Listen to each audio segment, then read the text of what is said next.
Hello friends, welcome to cinema fever. இன்னைக்கான வீடியோவில் ரீசெண்டாக தமிழ் டப்புல ரிலீஸ் ஆன ஒரு புது அனிமே பற்றி தான் பார்க்க போகிறோம். இதை நீங்கள் ரிவ்யூவாகவும் எடுத்துக்கலாம், இல்லை சஜஷனாகவும் எடுத்துக்கலாம். That's your choice. அதில் நான் எதுவும் தலையிட மாட்டேன். நான் அதுல தலையிட மாட்டேன். அந்த சுதந்திரமெல்லாம் தாராளமா குடுப்பான். இன்னைக்கு டைம்ஸில் எக்கச்சக்கமான அனிமேஸ் தமிழ் டப்புல ரிலீஸ் ஆகிட்டு இருக்கு. அதெல்லாம் அப்கமிங் வீடியோஸில் பார்க்கலாம். உங்களுக்கு அண்டர்ரேட்டட் அனிமேஸ் அண்ட் புதுசாக தமிழ் டப்புல ரிலீஸ் ஆகிற அனிமேஸ் பற்றிலாம் தெரிஞ்சுக்கணுன்னா நம்ம சேனலை சப்ஸ்கிரைப் பண்ணுங்கள். வெல், வீடியோக்குள்ளே போகலாமா? காஜகுட்டான்ற இந்த அனிமையை தான் இன்றைக்கி நம்ம ரிவ்யூ பண்ண போகிறோம். இந்த அனிமையோட ட்ரைலர் வந்தப்போவே டிஃப்ரெண்ட்டான ஒரு வைப் கொடுத்துச்சு. 3D அனிமேஷன் அண்ட் கேரக்டர்ஸ்லாம் டெக்ஸ்ட் பண்ண மாதிரி அனிமேஷன்லாம் சூப்பராகவே இருந்துச்சு அண்ட் டிஃப்ரெண்ட்டாகவும் இருந்துச்சு. ட்ரைலர் பார்த்த உடனே இந்த அனிமையை பார்த்தே ஆகணும்னு எப்போ வரும்னு இன்னும் வெயிட் பண்ணிகிட்டே இருந்தான். ஸோ அந்த நாளும் வந்துச்சு. இந்த அனிமையோட எபிசோட் 1 இந்த இயர் ஜூலை 6 நம்ம கிரன்ச்சிரோல் ஆப்பில் ஸ்ட்ரீம் பண்ணாங்க. எப்பயுமே எல்லா அனிமையும் ஜாப்பனீஸ் அண்ட் இங்கிலீஷில் தான் ஸ்ட்ரீம் பண்ணுவாங்க முதல்ல.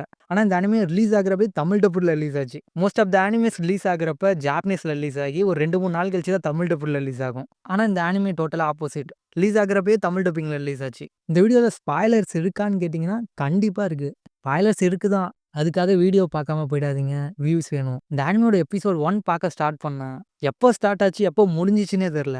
அவ்வளோ சூப்பரான அனிமேஷன் அண்ட் என்கேஜிங்காக கொண்டு போயிருந்தாங்க. இந்த அனிமையோட ஸ்டோரி பற்றி பார்த்தோம்னா இங்கே 2ஆக பிரித்து வச்சுருப்பாங்க. ஒன்று பணக்காரங்களாம் இருக்கிற இடம், இன்னொன்று குப்பம். இந்த மாதிரி தான் பிரித்து வச்சுருப்பாங்க.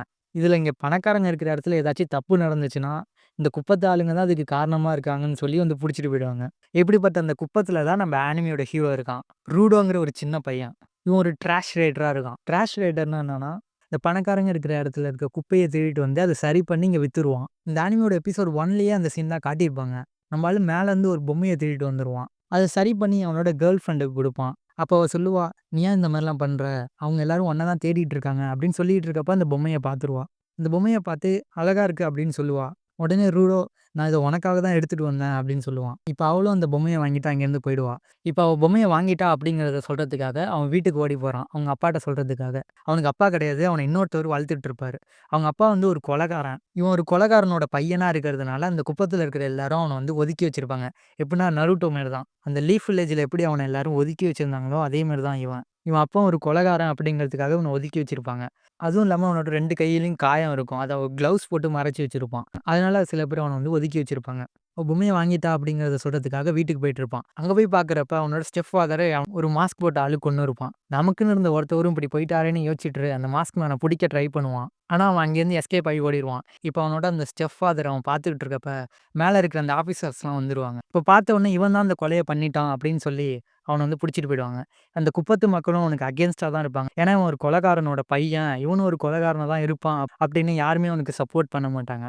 இப்போ அவனை ஒரு பள்ளத்தாக்கு கூட்டிட்டு போறாங்க. அங்க தப்பு பண்றவங்க எல்லாரையும் ஒரு பள்ளத்தாக்குல இருந்து கீழ தள்ளி விட்டுருவாங்க. இந்த பள்ளத்தாக்க அவங்க குப்பைய கொட்டுறதுக்காக யூஸ் பண்ணுவாங்க. இத ஏன் அவங்க பண்றாங்கன்னா, தப்பு பண்றவங்க ஒரு குப்பைக்கு சமம் அப்படிங்கிறத தெரிவிக்கிறதுக்காக தான் இது மாரி பண்ணுவாங்க. இப்போ ரூடோவ பள்ளத்தாக்குல தள்ளி விடுறதுக்காக கட்டி போட்டு வச்சிருப்பாங்க. இப்ப அங்கேருந்து அவ பார்க்குறப்ப அவனோட கேர்ள் ஃப்ரெண்ட் அந்த கூட்டத்துல நின்னுட்டு இருப்பா. என்னோட அப்பாவ கொன்னவன கண்டுபிடி அப்படின்னு ரூடோ சொல்லுவான். அதுக்கு அவ, நான் உன்ன ரொம்ப நம்புனேன். ஆனா நீயும் கொலைகாரன் தான் அப்படின்னு சொல்லி அவன் குடுத்த பொம்மைய கீழ போட்டுட்டு அங்கேருந்து போயிடுவா. இத பார்த்துக்கிட்டு இருக்கப்பவே திடீர்னு அவன பள்ளத்தாக்குல தள்ளி விட்டுருவான். அவன் செத்துட்டான்னு நெனைக்கிறப்ப, திடீர்னு கண் முழிச்சு பார்க்குறான். அவன சுத்தி இருக்கிற இடம் ஃபுல்லா வெறும் குப்பையாவே இருக்கு. இது என்ன இடம் அப்படின்னு அவன் பார்த்துட்டு இருக்கப்ப, இந்த குப்பையால உருவான ஒரு மான்ஸ்டர் அவன நோக்கி அட்டாக் பண்றதுக்காக வருது. இப்ப அங்க திடீர்னு ஒருத்தன் வந்து அந்த மான்ஸ்டர் அட்டாக் பண்ணி ரூடோவ அங்கேருந்து காப்பாத்துறான். இதுக்கப்புறம் என்னலாம் நடக்க போகுது அப்படிங்கிறது தான் அந்த அப்கமிங் எபிசோட்ஸ்லாம் காட்டியிருந்தாங்க. அவனோட ஜேர்னி வந்து அப்படியே டோட்டலா யார் இப்போ அவனோட ஸ்டெப் ஃபாதர கொன்னது அப்படிங்கிறத கண்டுபிடிக்கிறது அப்படின்னு மாறிடுச்சு. இதுக்கப்புறம் என்ன நடக்குதுங்கிறத நம்ம வெயிட் பண்ணி அப்கமிங் எபிசோட்ஸ்ல பார்க்கலாம். IMDb ரேட்டிங்ஸும் 8.2 அவுட் ஆஃப் 10 குடுத்துருக்காங்க. அண்ட் கிரன்ச்சிரோல் சைடுல 4.9 அவுட் ஆஃப் 5 ஸ்டார்ஸ் குடுத்துருக்காங்க. ரேட்டிங்ஸ்லாம் டாப் நாச்சாவே இருக்கு. அனிமேஷன் அண்ட் ஸ்டோரி லைன்லாம் பெஸ்ட்டு. தமிழ் டப்பிங் நல்லாவே இருந்துச்சு. எதுவும் குறை சொல்ற மாரி இந்த அனிமேல எதுவுமே கிடையாது. அனிமேஷனா இருக்கட்டும், டப்பிங்கா இருக்கட்டும், எல்லாமே டாப் நாச் தான். நீங்க இந்த அனிமே பார்க்கலாமா, வேணாமான்னு யோசிச்சுட்டு இருந்தீங்கன்னா, கண்டிப்பா பார்க்கலாம். ஒரு வொர்த் வாட்சான அனிமே. இதே மாரி புதுசா இன்னொரு அனிமே ரிலீஸ் ஆச்சு. அத நெக்ஸ்ட் வீடியோல பார்க்கலாம். அதுவும் ஒரு சூப்பரான ஒரு டாப் நாச்சான அனிமே தான். வெயிட் பண்ணுங்க, நெக்ஸ்ட் வீடியோல பார்க்கலாம். இது மாதிரியான அனிமே ரிவ்யூஸ் அண்ட் சஜஷன் வீடியோவுக்கு மறக்காம நம்ம சேனலை சப்ஸ்கிரைப் பண்ணுங்க.